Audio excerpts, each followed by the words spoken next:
Você já se perguntou por que milhões praticam a confissão, mas quase nunca mostram onde isso está na Bíblia? Hoje, eu vou te mostrar diretamente no texto bíblico. Você já parou para pensar onde exatamente a Bíblia fala sobre confissão? Será que aquilo que aprendemos na igreja está realmente nas Escrituras? Ou existe algo mais profundo que nunca nos contaram? Hoje vou te mostrar diretamente no texto sagrado o que a palavra de Deus realmente revela sobre esse tema. A confissão é um dos temas mais debatidos e praticados no cristianismo. Milhões de pessoas ao redor do mundo entram em confessionários, ajoelham-se diante de sacerdotes e compartilham seus pecados mais íntimos, buscando o perdão divino através de um intermediário humano. Mas será que essa prática tem realmente fundamento bíblico? Será que foi isso que Jesus Cristo ensinou aos seus discípulos? Eu sei que você pode estar se sentindo confuso neste momento. Talvez você tenha crescido praticando a confissão de uma determinada forma, ou talvez esteja apenas começando a questionar aquilo que sempre lhe foi ensinado. E está tudo bem. Questionar não é falta de fé. Na verdade, buscar a verdade nas Escrituras é o maior ato de fé que podemos demonstrar. Antes de mergulharmos nos textos bíblicos, preciso que você entenda algo fundamental. A palavra de Deus é nossa única fonte de autoridade absoluta em questões de fé e prática. Tudo aquilo que acreditamos e praticamos como cristãos precisa estar alicerçado nas Sagradas Escrituras. O apóstolo Paulo nos alertou em Gálatas capítulo 1, versículos 8 e 9, que mesmo que um anjo do céu pregasse um evangelho diferente daquele que foi anunciado, deveria ser considerado anátema. Então vamos direto ao ponto. Quando falamos sobre confissão, precisamos entender que a Bíblia apresenta esse conceito de forma muito clara, mas talvez não da maneira como muitos foram ensinados. A confissão bíblica não é um ritual elaborado em cabines fechadas, é algo muito mais profundo, muito mais pessoal e direto. Vamos começar pelo Antigo Testamento. Em Salmos capítulo 32, versículos 3 a 5, Davi escreve palavras que atravessam os séculos e tocam nossa alma. Ele diz que enquanto guardou em silêncio seus pecados, seus ossos se consumiram, gemendo ele o dia todo. A mão de Deus pesava sobre ele dia e noite, e seu vigor se tornou em sequidão de estio. Mas então, algo transformador acontece. Davi declara que reconheceu seu pecado e não escondeu sua iniquidade. Ele disse que confessaria suas transgressões ao Senhor, e o Senhor perdoou a culpa do seu pecado. Perceba algo extraordinário aqui. Davi confessou diretamente a Deus. Não havia intermediário, não havia ritual elaborado. Havia um coração quebrantado diante do Criador. E o perdão veio imediatamente de Deus. Este é o padrão que vemos repetidamente ao longo das Escrituras Sagradas. Agora você pode estar pensando, mas e o Novo Testamento? E os ensinamentos de Jesus? Vamos lá examinar juntos. Em Mateus capítulo 6, versículos 5 a 8, Jesus nos ensina sobre a oração. Ele diz que quando você orar, não seja como os hipócritas, que gostam de orar em pé nas sinagogas e nas esquinas das ruas para serem vistos pelos homens. Mas quando você orar, entre no seu quarto, feche a porta e ore ao seu Pai que está em secreto. E o seu Pai, que vê em secreto, te recompensará. Você consegue captar a profundidade dessa instrução? Jesus está estabelecendo um princípio fundamental. Nossa comunicação com Deus, incluindo a confissão de nossos pecados, é algo íntimo e direto. É entre você e o Pai Celestial. Não precisa de holofotes, não precisa de plateia, não precisa de intermediários humanos. Logo em seguida, Jesus nos ensina a oração do Pai Nosso. E ali, no versículo 12, ele inclui uma petição específica. Perdoa as nossas dívidas, assim como perdoamos aos nossos devedores. Jesus está nos ensinando a pedir perdão diretamente ao Pai. Não há menção a confessionários, sacerdotes ou qualquer outro mediador além do próprio Cristo. Mas talvez você esteja lembrando de alguma passagem que parece sugerir confissão a outras pessoas. E sim, essas passagens existem, mas precisamos entender o contexto correto. Em Tiago capítulo 5, versículo 16, lemos que devemos confessar os nossos pecados uns aos outros e orar uns pelos outros para sermos curados. A oração de um justo é poderosa e eficaz. Preste atenção no que Tiago está realmente dizendo aqui. Ele não está estabelecendo uma classe especial de pessoas com autoridade para perdoar pecados. Ele está falando de confissão mútua entre irmãos na fé. É uns aos outros, não uns aos sacerdotes. É sobre comunhão, transparência e apoio mútuo no corpo de Cristo. É sobre irmãos orando juntos, carregando os fardos uns dos outros, conforme Gálatas capítulo 6, versículo 2 nos ensina. Essa confissão mútua tem um propósito de cura, restauração e edificação. Quando compartilhamos nossas lutas com irmãos de confiança, criamos laços de amor e accountability. Recebemos oração, encorajamento e apoio prático. Mas isso é radicalmente diferente de uma confissão sacramental, onde um sacerdote pronuncia a absolvição em nome de Deus. Vamos agora ao coração da questão. Quem tem autoridade para perdoar pecados? Jesus responde essa pergunta de forma contundente em Marcos capítulo 2, versículos 5 a 7. Quando trouxeram um paralítico até ele, Jesus disse ao homem que seus pecados estavam perdoados. Os escribas que estavam presentes ficaram escandalizados e pensaram em seus corações: por que este homem fala assim? Ele está blasfemando. Quem pode perdoar pecados senão Deus? E eles estavam absolutamente certos nessa conclusão teológica. Somente Deus pode perdoar pecados. Jesus então demonstrou sua divindade curando o paralítico, provando que tinha autoridade tanto para perdoar pecados quanto para curar enfermidades. O ponto crucial aqui é que Jesus, sendo Deus encarnado, tinha e tem essa autoridade. Ele não delegou essa autoridade a uma classe de sacerdotes humanos. Em 1 Timóteo capítulo 2, versículo 5, Paulo esclarece essa verdade de forma cristalina. Porque há um só Deus e um só mediador entre Deus e os homens, Jesus Cristo, homem. Um só mediador, não múltiplos mediadores, não uma hierarquia de intermediários, apenas Cristo. Se você quer se inscrever no canal para continuar descobrindo verdades profundas das Escrituras, clique no botão agora. Não perca os próximos vídeos, onde vamos explorar ainda mais esse tema fascinante. Essa verdade do único mediador transforma completamente nossa compreensão da confissão. Não precisamos de outro intercessor além de Jesus. Ele é nosso sumo sacerdote, conforme Hebreus capítulo 4, versículos 14 a 16 nos revela. Temos um grande sumo sacerdote que penetrou os céus, Jesus, o Filho de Deus. Ele não é um sacerdote que não possa compadecer-se das nossas fraquezas. Antes, foi ele tentado em todas as coisas, a nossa semelhança, mas sem pecado.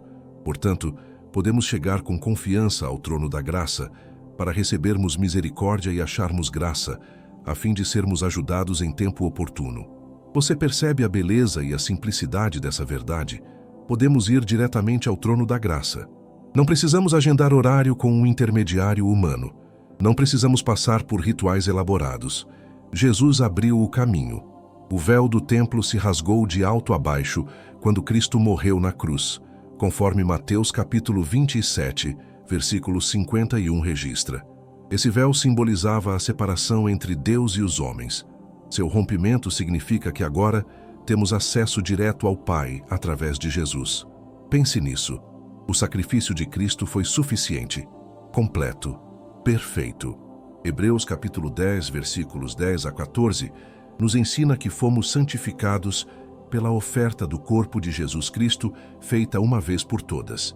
Todo sacerdote se apresenta cada dia ministrando e oferecendo muitas vezes os mesmos sacrifícios, que nunca podem tirar os pecados. Mas Jesus, havendo oferecido um único sacrifício pelos pecados, assentou-se para sempre à direita de Deus. Porque, com uma só oferta, aperfeiçoou para sempre os que estão sendo santificados, uma vez por todas. Um único sacrifício, para sempre. Essas palavras ecoam através dos séculos proclamando a suficiência absoluta da obra de Cristo. Não precisamos de sacrifícios repetidos. Não precisamos de rituais que complementem o que Jesus já fez. Seu sacrifício é completo e suficiente para nos dar acesso direto ao Pai. Agora que estabelecemos o fundamento de que Jesus é nosso único mediador, precisamos explorar mais profundamente o que a Bíblia realmente ensina sobre como devemos confessar nossos pecados. Porque essa questão não é apenas teológica. Ela afeta diretamente sua vida espiritual, sua liberdade em Cristo e seu relacionamento íntimo com o Pai Celestial. Vamos começar analisando uma das passagens mais poderosas sobre confissão que encontramos nas Escrituras. Em 1 João capítulo 1, versículos 8 a 9, o apóstolo do amor nos dá instruções claras e diretas. Se dissermos que não temos pecado, enganamo-nos a nós mesmos e não há verdade em nós. Se confessarmos os nossos pecados, Ele é fiel e justo para nos perdoar os pecados e nos purificar de toda injustiça. Repare na simplicidade e na beleza dessa promessa.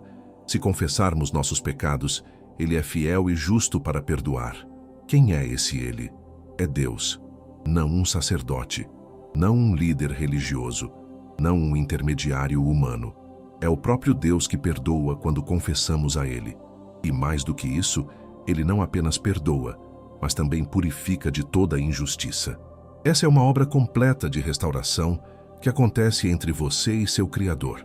A palavra confissão, em seu sentido bíblico original, vem do grego homologeo, que significa literalmente dizer a mesma coisa ou concordar. Quando confessamos nossos pecados a Deus, estamos concordando com Ele sobre a natureza do nosso pecado. Estamos reconhecendo que aquilo que fizemos é realmente errado aos olhos dele. Não estamos apenas listando atos em um ritual. Estamos tendo um encontro genuíno com a santidade de Deus e reconhecendo nossa necessidade de sua graça. Isso nos leva a uma compreensão muito mais profunda do arrependimento. No Novo Testamento, a palavra grega para arrependimento é metanoia, que significa mudança de mente ou mudança de direção. Não é apenas sentir remorso, não é apenas dizer palavras certas em um confessionário. É uma transformação genuína que começa no coração e se manifesta na vida. Em Atos capítulo 3, versículo 19, Pedro prega dizendo: "Arrependei-vos, pois, e convertei-vos para serem cancelados os vossos pecados." Perceba que Pedro não diz: "Venham confessar seus pecados a mim para que eu os perdoe." Ele diz: "Arrependam-se e convertam-se." É um chamado à transformação pessoal através do encontro direto com Deus. Jesus mesmo ilustrou isso de forma magistral na parábola do filho pródigo, registrada em Lucas capítulo 15. O filho desperdiçou toda a sua herança em vida dissoluta. Quando caiu em si, ele decidiu voltar para o pai e dizer: "Pai, pequei contra o céu e diante de ti. Já não sou digno de ser chamado teu filho. Trata-me como um dos teus trabalhadores." Mas o que aconteceu quando ele ainda estava longe? O pai o viu, encheu-se de compaixão, correu ao seu encontro, lançou-se-lhe ao pescoço e o beijou. O filho nem sequer terminou seu discurso de confissão. O pai já havia decidido restaurá-lo completamente. Não houve ritual elaborado. Não houve intermediário. Houve um coração arrependido encontrando um pai amoroso e perdoador. Essa parábola revela o coração de Deus em relação à confissão e ao perdão. Ele não está esperando que você passe por formalidades religiosas. Ele está esperando que você volte para casa. Ele está esperando que você corra para os braços dele com um coração sincero. E quando você o faz, ele não te condena. Ele te restaura completamente. Mas você pode estar se perguntando sobre aquela passagem em João capítulo 20, onde Jesus aparece aos discípulos após a ressurreição. No versículo 23, ele diz: "Aqueles a quem perdoardes os pecados, são-lhes perdoados. A quem os retiverdes, são retidos." Essa não seria uma evidência de que Jesus deu aos discípulos autoridade para perdoar pecados? Essa é uma pergunta extremamente importante e precisamos analisá-la com cuidado, dentro do contexto completo das Escrituras. Primeiro, precisamos entender que Jesus estava comissionando os apóstolos para uma tarefa específica. Ele havia acabado de dizer no versículo 21, "Assim como o Pai me enviou, eu também vos envio." Os apóstolos estavam sendo enviados para proclamar o Evangelho. Eles tinham a autoridade de declarar os termos do perdão de Deus. Quando alguém se arrependia e cria em Cristo, os apóstolos podiam declarar que seus pecados estavam perdoados.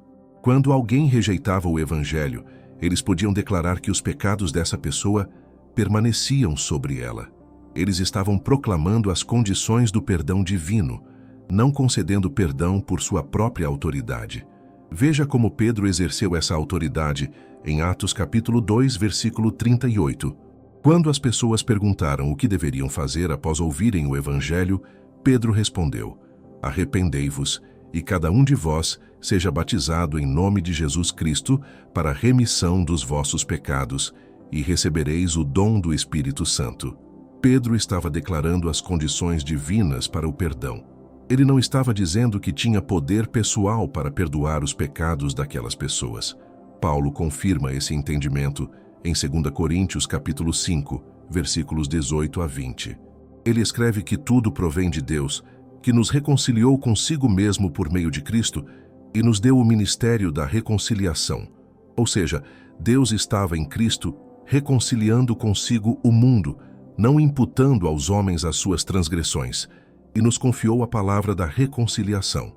De sorte que somos embaixadores em nome de Cristo, como se Deus exortasse por nosso intermédio.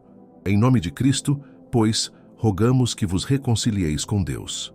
Os apóstolos e, por extensão, todos os pregadores do Evangelho são embaixadores.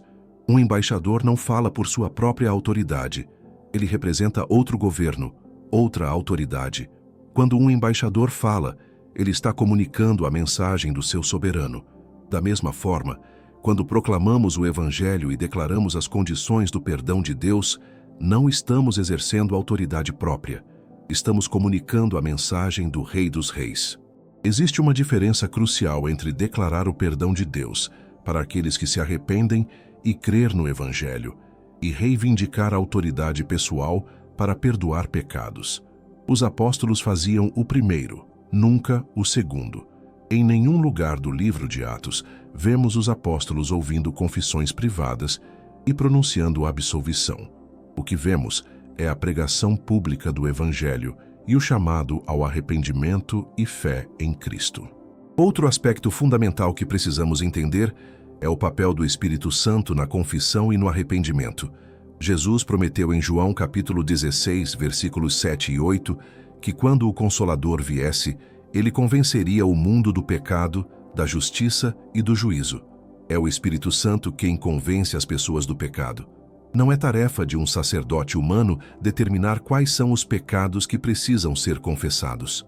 Quando você está em comunhão com o Espírito Santo, ele te mostrará áreas da sua vida que precisam de arrependimento. Ele é o guia divino que habita dentro de cada crente. Em Romanos capítulo 8, versículo 26, Paulo nos diz que o Espírito nos assiste em nossa fraqueza, porque não sabemos orar como convém, mas o mesmo Espírito intercede por nós com gemidos inexprimíveis. O Espírito Santo está dentro de você, intercedendo por você, guiando você em toda a verdade. Você não precisa de um intermediário humano quando tem o próprio Espírito de Deus habitando em seu ser. Essa é a realidade gloriosa da nova aliança que Jesus estabeleceu através de seu sangue. Em Jeremias, capítulo 31, versículos 33 e 34, Deus profetizou sobre essa nova aliança. Ele disse: "Esta é a aliança que firmarei com a casa de Israel. Depois daqueles dias, diz o Senhor, na mente lhes imprimirei as minhas leis, também no coração lhes inscreverei.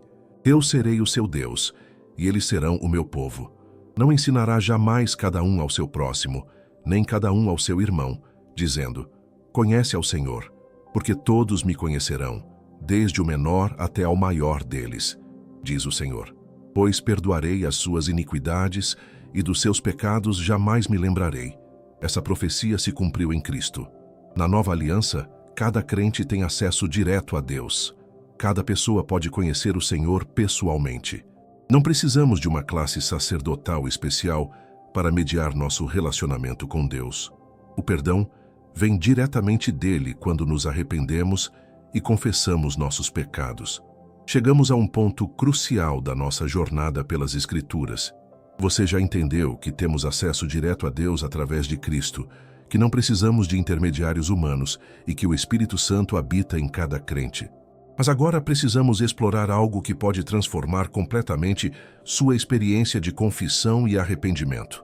Precisamos falar sobre a verdadeira natureza do perdão divino. Muitas pessoas vivem presas em um ciclo de culpa e vergonha porque não compreendem plenamente o que acontece quando Deus perdoa. Elas confessam os mesmos pecados repetidamente, como se o perdão anterior não tivesse sido suficiente. Carregam fardos que Deus já tirou de suas costas. Vivem acorrentadas a um passado que Deus já apagou completamente. Vamos olhar para o que as Escrituras realmente dizem sobre a extensão do perdão de Deus. No Salmo 103, versículos 10 a 12, Davi proclama uma verdade extraordinária. Ele não nos trata segundo os nossos pecados, nem nos retribui consoante as nossas iniquidades, pois quanto o céu se alteia acima da terra, assim é grande a sua misericórdia para com os que o temem. Quanto dista o Oriente do Ocidente, assim afasta de nós as nossas transgressões. Pense nisso. Quanto dista o Oriente do Ocidente, é uma distância infinita. Você pode ir para o norte e eventualmente chegar ao sul, mas você nunca pode ir para o leste e chegar ao oeste. Essa é a distância que Deus coloca entre você e seus pecados quando você os confessa a Ele com um coração sincero. Ele não apenas perdoa, Ele remove completamente. Em Miqueias capítulo 7, versículo 19, o profeta declara algo ainda mais impressionante. Tornará a ter compaixão de nós, pisará aos pés as nossas iniquidades e lançará todos os nossos pecados nas profundezas do mar. Deus não guarda seus pecados em um arquivo celestial para confrontá-lo com eles depois. Ele os lança nas profundezas do mar. Ele os afoga no oceano de sua misericórdia. Isaías capítulo 43, versículo 25, registra as palavras do próprio Deus. Eu mesmo, sou o que apago as tuas transgressões, por amor de mim e dos teus pecados, não me lembro. Deus escolhe não se lembrar dos seus pecados, não porque ele tenha memória fraca, mas porque o sangue de Cristo cobriu completamente sua culpa. O sacrifício foi tão perfeito, tão completo, que Deus pode declarar judicialmente que seus pecados não existem mais. Essa é a realidade gloriosa da graça de Deus. Quando você confessa seus pecados a Ele, quando você se arrepende genuinamente, Ele não apenas perdoa superficialmente, Ele restaura completamente. Ele te vê através do sangue de Jesus. E em Cristo, você é puro, justificado, santificado. Paulo expressa essa verdade de forma poderosa em Romanos capítulo 8, versículo 1. Agora, pois, já nenhuma condenação há para os que estão em Cristo Jesus. Nenhuma condenação. Não um pouco de condenação. Não condenação para alguns pecados e não para outros. Nenhuma condenação. Essa palavra é absoluta e definitiva. Mas você pode estar pensando, e quando eu peco depois de me tornar cristão? E quando eu falho repetidamente? Será que o perdão de Deus tem limites? Será que existe um momento em que Ele cansa de me perdoar? Pedro teve essa mesma dúvida. Em Mateus capítulo 18, versículo 21, ele perguntou a Jesus: Senhor, até quantas vezes meu irmão pecará contra mim que eu lhe perdoe? Até 7 vezes? Pedro provavelmente achava que estava sendo generoso, mas Jesus respondeu: Não te digo que até 7 vezes, mas até 70 vezes 7. Jesus não estava estabelecendo um limite matemático de 490 vezes. Ele estava dizendo que o perdão genuíno não conta as ofensas, não mantém registro. Se assim devemos perdoar uns aos outros, quanto mais o perdão de Deus é ilimitado para aqueles que vêm a Ele com corações arrependidos. Isso não significa que podemos pecar deliberadamente, contando com a graça de Deus. Paulo aborda essa questão diretamente em Romanos capítulo 6, versículos 1 e 2. Que diremos, pois? Permaneceremos no pecado para que seja a graça mais abundante? De modo nenhum. Como viveremos ainda no pecado, nós os que para ele morremos? A verdadeira compreensão da graça de Deus não nos leva ao pecado. Ela nos leva à transformação. Quando você realmente entende o quanto foi perdoado, quando você compreende o preço que Jesus pagou por você, isso não te dá licença para pecar.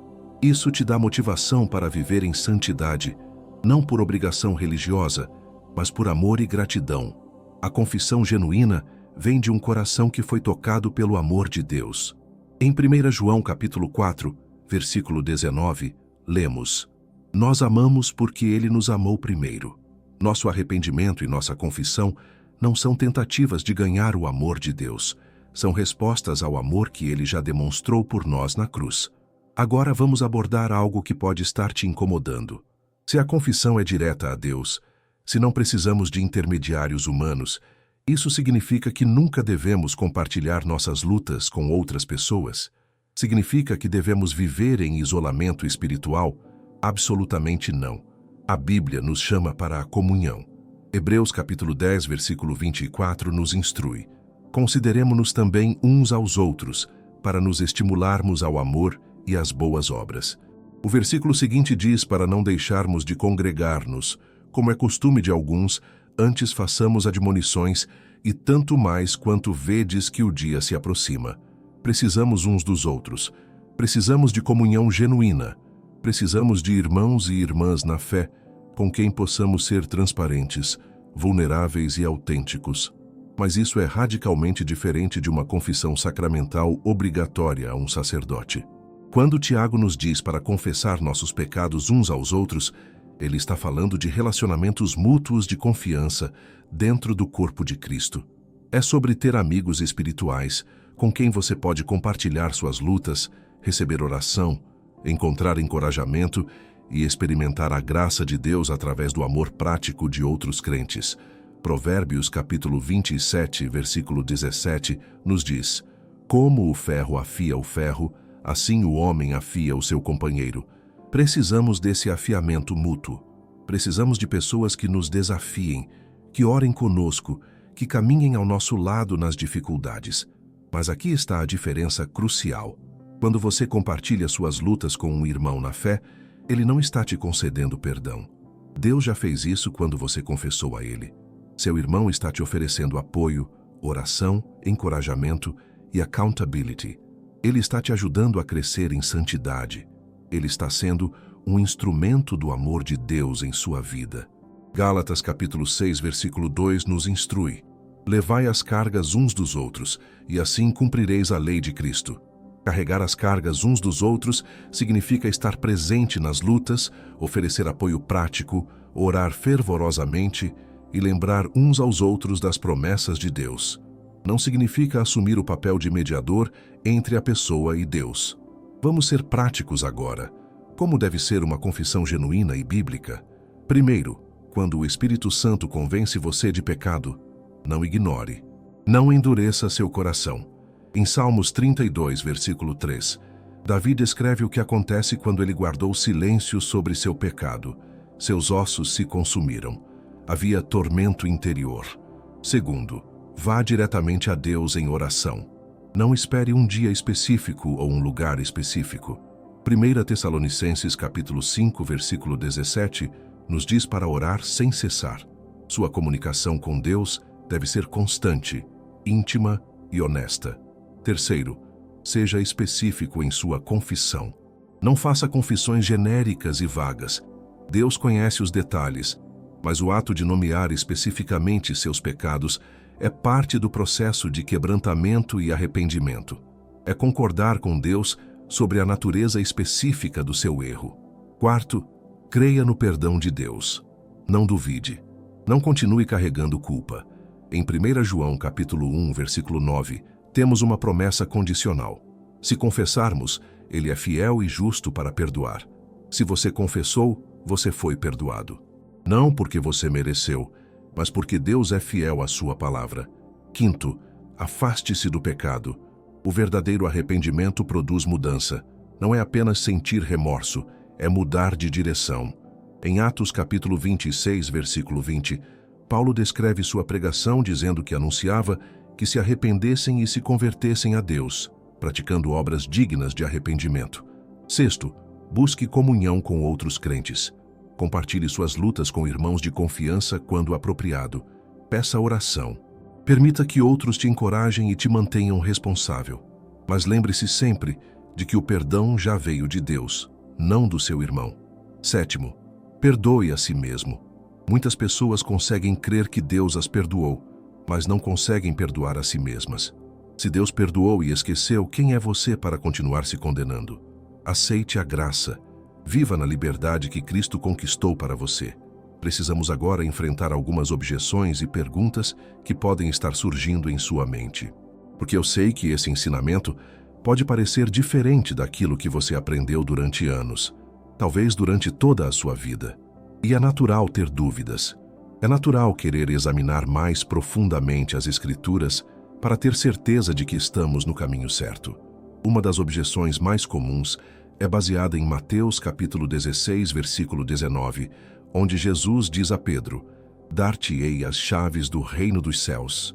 O que ligares na terra terá sido ligado nos céus, e o que desligares na terra terá sido desligado nos céus."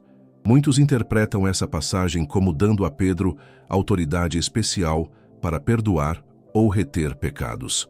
Mas vamos examinar essa passagem no contexto completo. Jesus acabara de perguntar aos discípulos quem eles diziam que ele era. Pedro respondeu: "Tu és o Cristo, o Filho do Deus vivo." Jesus então declara que essa revelação não veio de carne e sangue, mas do Pai Celestial. E sobre essa rocha, essa confissão de que Jesus é o Cristo, ele edificaria sua igreja.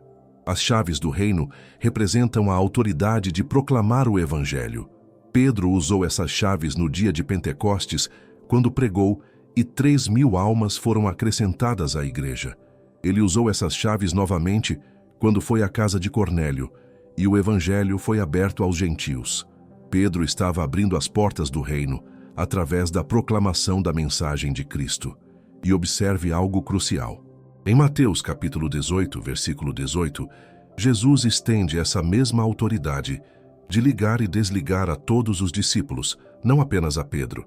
Isso demonstra que não era uma autoridade exclusiva de Pedro ou de uma linha sucessória de líderes. Era a autoridade da igreja como um todo de proclamar os termos do Evangelho. Ligar e desligar eram termos rabínicos que se referiam a proibir e permitir, declarar algo como obrigatório ou não obrigatório. Quando a igreja, guiada pelo Espírito Santo e fundamentada nas Escrituras, declara os princípios de Deus, essa declaração tem autoridade celestial, porque está alinhada com a vontade de Deus. Não é que a igreja cria as regras, ela descobre e proclama as regras que Deus já estabeleceu. Outra objeção comum vem da história da igreja. Algumas pessoas argumentam que a confissão auricular, ou seja, a confissão privada a um sacerdote, é uma prática antiga que remonta aos primeiros séculos do cristianismo. Portanto, argumentam, deve ter base bíblica. Mas aqui precisamos fazer uma distinção importante. Apenas porque algo é antigo, não significa que é bíblico. Apenas porque uma prática se desenvolveu na história da igreja, não significa que foi ordenada por Cristo ou pelos apóstolos. Nossa única regra de fé e prática deve ser a palavra de Deus, não a tradição humana. Jesus repreendeu os fariseus em Marcos capítulo 7, versículos 7 a 8, dizendo: "E em vão me adoram, ensinando doutrinas que são preceitos de homens. Negligenciando o mandamento de Deus, guardais a tradição dos homens." Ele então continua mostrando como eles invalidavam a palavra de Deus pela tradição que haviam estabelecido. A confissão auricular obrigatória, como a conhecemos hoje, foi formalizada no Quarto Concílio de Latrão, em 1215. Antes disso, havia várias práticas de confissão pública e privada, mas não era um sacramento universal obrigatório. Isso está a mais de 1000 anos de distância dos apóstolos e da igreja primitiva descrita no Novo Testamento. Precisamos sempre voltar à fonte. Precisamos sempre perguntar: o que as Escrituras realmente ensinam? Não o que a tradição diz. Não o que sempre fizemos, mas o que a palavra de Deus claramente revela. Em Atos capítulo 17, versículo 11, Lucas elogia os judeus de Bereia, dizendo que eram mais nobres que os de Tessalônica, pois receberam a palavra com toda a avidez, examinando as Escrituras todos os dias para ver se as coisas eram de fato assim. Até mesmo os ensinamentos de Paulo eram examinados à luz das Escrituras. Quanto mais devemos examinar tradições humanas? Agora, vamos abordar algo muito prático. Algumas pessoas se sentem mais seguras com um ritual formal de confissão. Elas sentem que precisam dessa estrutura, desse momento específico, dessa confirmação verbal de perdão. E eu entendo esse sentimento. Há algo reconfortante em estruturas religiosas. Mas precisamos questionar de onde vem essa necessidade. Será que vem de uma compreensão inadequada da graça de Deus? Será que estamos buscando uma segurança externa porque não confiamos plenamente na promessa interna da palavra de Deus? Quando Deus diz em sua palavra que se confessarmos nossos pecados, Ele é fiel e justo para perdoar, isso não é suficiente? Será que precisamos de algo mais além da promessa do próprio Deus? Será que a palavra de um sacerdote humano tem mais peso que a palavra do Deus Todo-Poderoso? Hebreus capítulo 11, versículo 6 nos diz que sem fé é impossível agradar a Deus, porquanto é necessário que aquele que se aproxima de Deus creia que Ele existe e que se torna galardoador dos que o buscam. Precisamos exercitar nossa fé na palavra de Deus, não em sistemas humanos. Isso não significa que devemos desprezar a sabedoria de buscar conselho espiritual. Provérbios capítulo 11, versículo 14, nos diz que onde não há sábia direção, o povo cai, mas na multidão de conselheiros há segurança. Buscar conselho de líderes espirituais maduros, compartilhar lutas com irmãos de confiança, isso é sábio e bíblico. Mas há uma diferença entre buscar conselho e acreditar que você precisa de um intermediário para acessar o perdão de Deus. O primeiro é humildade e sabedoria. O segundo é uma negação da suficiência da obra de Cristo. Vamos falar agora sobre algo que pode parecer assustador para alguns: a liberdade que Cristo nos deu. Gálatas capítulo 5, versículo 1 declara: para a liberdade foi que Cristo nos libertou. Permanecei, pois, firmes e não vos submetais de novo a jugo de escravidão. Paulo estava escrevendo para pessoas que queriam adicionar requisitos legais ao Evangelho da Graça. Eles queriam dizer que a fé em Cristo não era suficiente. Era necessário também seguir certas leis e rituais. Paulo chama isso de jugo de escravidão. Quando adicionamos requisitos humanos ao simples Evangelho de Cristo, quando dizemos que não basta confessar a Deus, mas você também precisa confessar a um sacerdote, quando criamos estruturas e hierarquias que Cristo não estabeleceu, estamos colocando sobre as pessoas um jugo que nem Cristo nem os apóstolos ordenaram. A liberdade cristã não é licenciosidade, não é liberdade para pecar, é liberdade da condenação, liberdade da culpa, liberdade para se aproximar diretamente de Deus sem medo. É a gloriosa liberdade dos filhos de Deus, como Paulo descreve em Romanos capítulo 8, versículo 21. Você é filho de Deus, não um súdito distante, não alguém que precisa passar por múltiplas camadas de burocracia celestial para chegar até o trono. Você é filho, e filhos têm acesso direto ao Pai. Romanos capítulo 8, versículo 15, nos diz que não recebemos espírito de escravidão para vivermos novamente atemorizados, mas recebemos o espírito de adoção, baseados no qual clamamos, Abba, Pai. Abba é um termo íntimo, carinhoso, como uma criança chamando seu pai. Você pode ir a Deus assim. Não precisa de rituais elaborados, não precisa de intermediários. Você pode simplesmente dizer, Pai, eu pequei. Pai, eu preciso de você. Pai, me perdoa. E Ele ouve, e Ele perdoa, e Ele restaura. Essa simplicidade do Evangelho é ao mesmo tempo libertadora e desafiadora. É libertadora porque remove barreiras artificiais entre você e Deus. É desafiadora porque te coloca face a face com Ele, sem esconderijos, sem intermediários, sem desculpas. Quando você peca, não pode mais culpar o sistema. Não pode mais se esconder atrás de rituais. Você tem que lidar diretamente com Deus. E isso pode ser assustador, mas também é incrivelmente libertador. Porque significa que você tem acesso imediato ao perdão. Não precisa esperar, não precisa agendar, não precisa se preparar com palavras certas. Davi expressa essa intimidade no Salmo 139. Ele diz que Deus o sonda e o conhece. Sabe quando ele se assenta e quando se levanta. De longe percebe seus pensamentos. Não há palavra na sua língua que Deus não conheça. Deus o cerca por trás e pela frente, e sobre ele põe a mão. Deus já conhece tudo sobre você. Ele conhece seus pecados antes que você os confesse. Então por que confessar? Porque a confissão não é para informar Deus. É para transformar você, É o ato de concordar com Deus sobre a natureza do seu pecado. É o ato de humildade de reconhecer sua necessidade de graça. É o ato de fé de confiar na promessa de perdão dele. E quando você confessa diretamente a Deus, algo poderoso acontece em seu coração.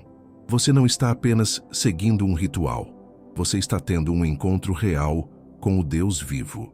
Você está experimentando sua graça de forma pessoal e transformadora. Você está sendo mudado de dentro para fora. Isso nos leva a um ponto crucial. A confissão bíblica não é apenas sobre ser perdoado, é sobre ser transformado. Não é apenas sobre limpar a lousa, é sobre ser renovado em santidade. Não é apenas sobre evitar consequências, é sobre crescer em intimidade com Deus. Chegamos ao final desta jornada pelas Escrituras. E espero que você tenha visto com seus próprios olhos o que a Bíblia realmente ensina sobre confissão. Não o que as tradições dizem, não o que sempre foi feito, mas o que a palavra de Deus claramente revela. A confissão bíblica é simples, direta e poderosa. É você, um pecador arrependido, vindo diretamente ao trono da graça através de Jesus Cristo, nosso único mediador. É Deus, em sua infinita misericórdia, perdoando completamente e restaurando totalmente.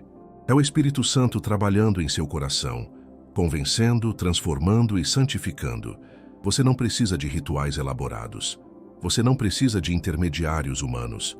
Você tem acesso direto ao Pai Celestial através do sangue de Jesus.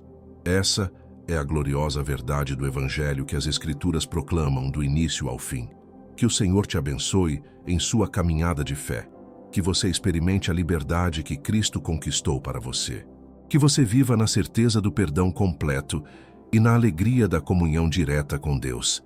Muito obrigado por ter assistido até aqui. Se este vídeo tocou seu coração e abriu seus olhos para as verdades das Escrituras, por favor, inscreva-se no canal, deixe seu like e compartilhe nos comentários o que Deus falou com você hoje. Continue assistindo os próximos vídeos que aparecerão na sua tela, porque temos muito mais a explorar juntos sobre o cristianismo revelado. Que Deus te abençoe ricamente